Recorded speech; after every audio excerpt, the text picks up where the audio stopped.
The greatest threat to your success isn't failure, it is boredom. When your habits become automatic, they become mundane, and your brain starts looking for an exit. Today, we master the Goldilocks Rule to stay in the flow state and turn the grind into greatness. Chapter 9: How to Keep Showing Up and Pushing Through. Losing motivation is one of the biggest killers of habit formation. You lose motivation for several reasons, including choosing the wrong habits to start, not seeing progress fast enough, and failing to allow small changes to lead to others. However, one of the biggest killers of motivation is boredom. New section: Why you lose interest. We tend to believe that successful people work from a supercharged place of eagerness and fortitude. Because of this, you likely believe that you must get amped up to accomplish a difficult task. You take any signs of boredom as evidence that you need a new challenge. These ideas promote quitting a positive behavior simply because it's not exciting anymore. To really succeed at forming positive habits, you must accept that boredom is inevitable. You must also acknowledge that feeling bored doesn't mean the behavior is no longer valid. What is boredom? Boredom is the state experienced when something stops being novel or entertaining. Regarding habits, boredom occurs when new habits become automatic and easy. Mastery requires practice, but the more you practice one behavior, the more mundane that behavior becomes. When habits become mundane, you lose interest and start seeking novelty. You often look for something new and different to regain a sense of excitement, even if the old or current behavior is still working.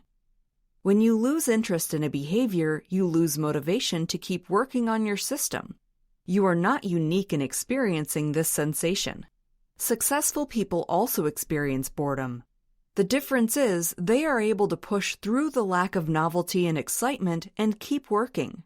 Successful people learn to love boredom, and to achieve success, you must learn to love it too.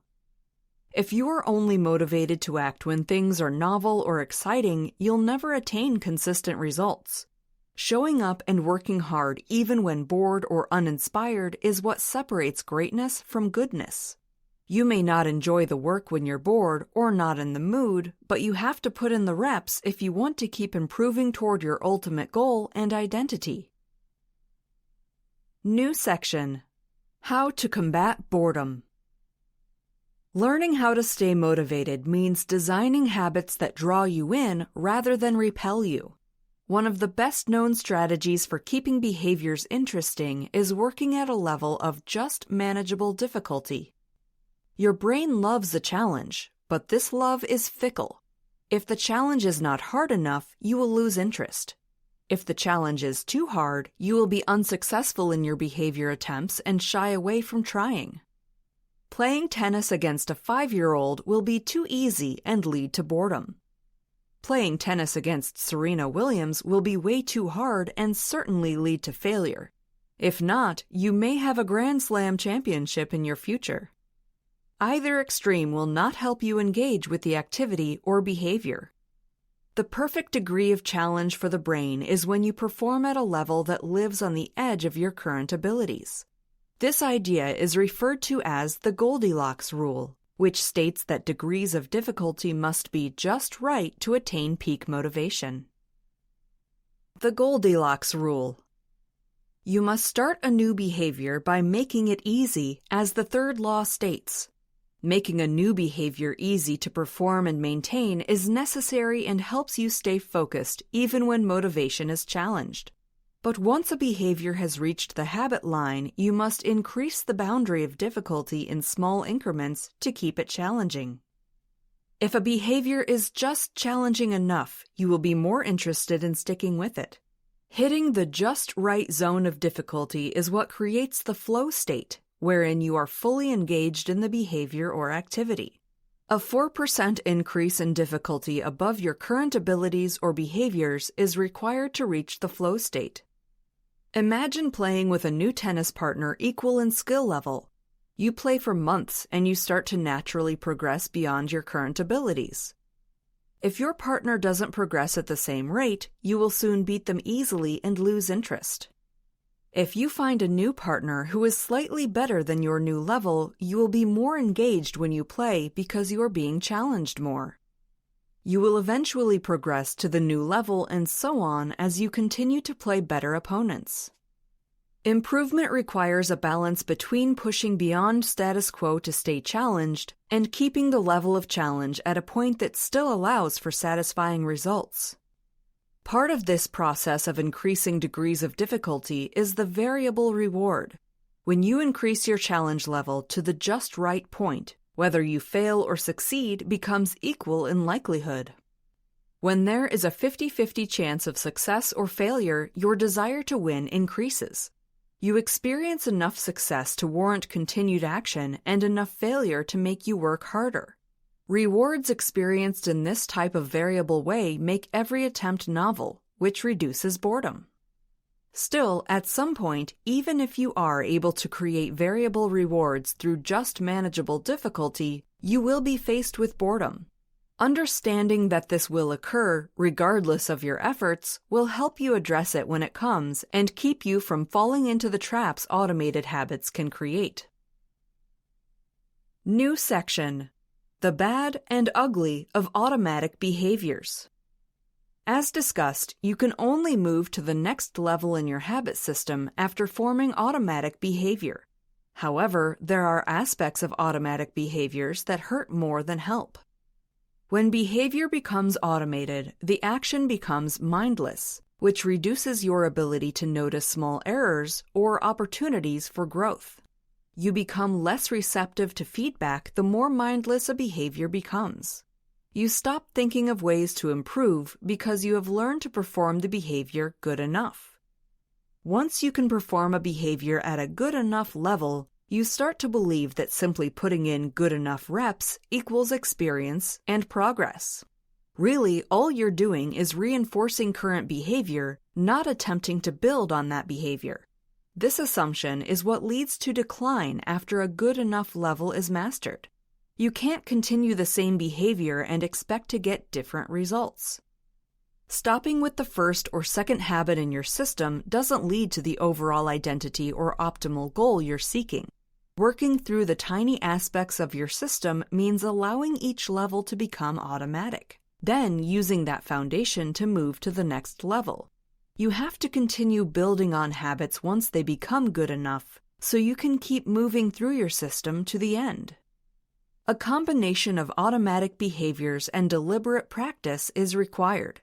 Deliberate practice means finding ways to increase the degree of difficulty in your system to add new skills or behaviors. Once a habit is formed, you must deliberately practice the next level to keep improving.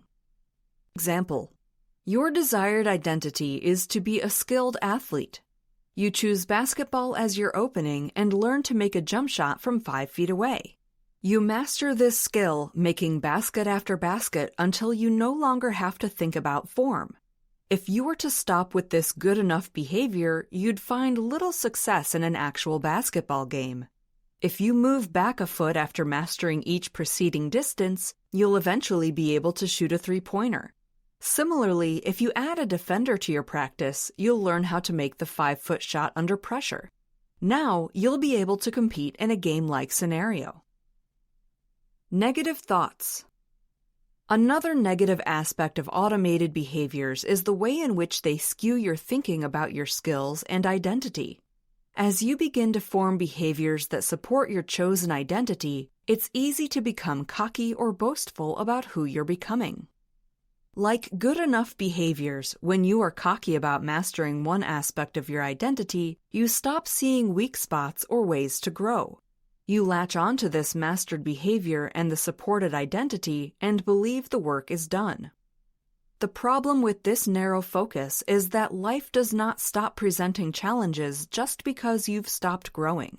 When you define your identity through the lens of one action, behavior, or aspect, you are not prepared for the challenges that arise and your identity becomes fragile. If you lose the thing that defines your identity, you lose yourself. If you've been successful at removing animal products from your diet and latch onto your new identity as a vegan, what happens if you are no longer able to maintain that diet? If you develop a health condition that requires animal proteins, who will you become now that you can no longer identify as a vegan? If your band discovers a unique sound and reaches #1 with your debut album, your identity may be tied up in that sound. But your sound is no longer unique after people hear your first album, so what does that mean for your band and your second album?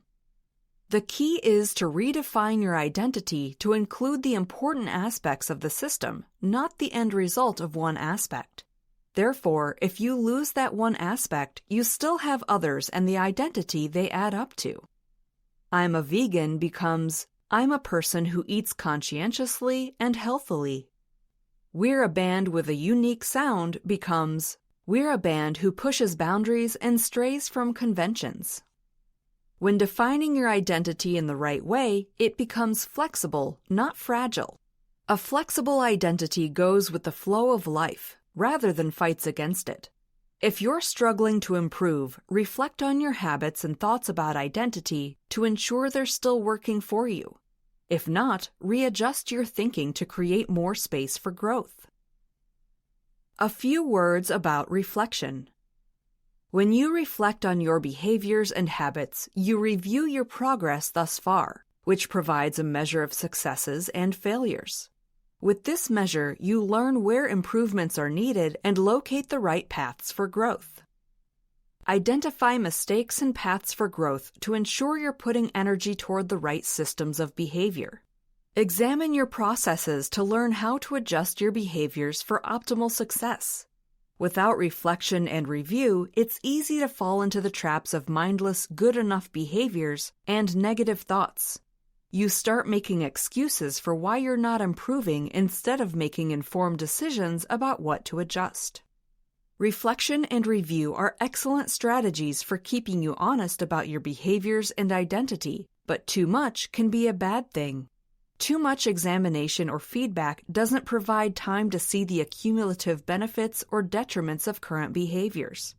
Change and growth are slow processes, so reflection and review should only be performed periodically to get an accurate gauge.